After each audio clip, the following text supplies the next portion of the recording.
Lipas na ang panahon at paniniwalang mas mababa ang antas ng babae kaysa sa lalaki. Ngayon, kinikilala at binibigyang halaga ang mga karapatan ng kababaihan. Pinoprotektahan sila ng mga batas gaya ng Republic Act 9262 o Anti-Violence Against Women and Their Children Act of 2004. Dito isinasaad ang mga paraan ng pang-aabuso gaya ng physical violence o pananakit sa paraang pisikal, sexual violence kung saan kabilang ang rape at sexual harassment, psychological violence tulad ng pagmumura at stalking o lihim na pagsusubaybay sa mga gawain ng babae.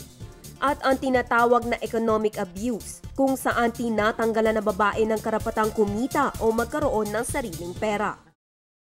Pero mukhang hindi pa rin mulat ang nakararami sa batas na ito. Sa katunayan, ayon sa Philippine National Police, umabot sa higit sa 11,000 ang mga Pilipinang naging biktima ng pang-aabuso noong nakaraang taon. Ang mga may sala, maaaring magkamulta mula 10,000 hanggang 30,000 pesos. Pwede rin silang makulong, depende sa bigat ng kasong kinaharap. Hinihikayat din silang dumaan sa psychiatric counseling and treatment upang hindi na maulit ang pang-aabuso.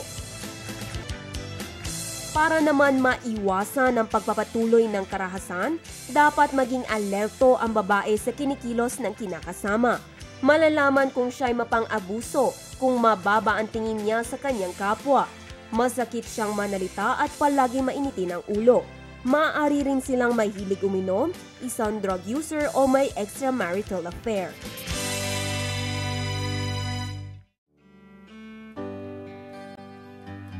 Kahit sino pwedeng umaksyon para matulungan ang biktima. Maaaring magsumbong sa pulis ukol sa nakitang pang-aabuso at magbigay suporta sa biktima para malampasan ang pinagdaanang pagsubok.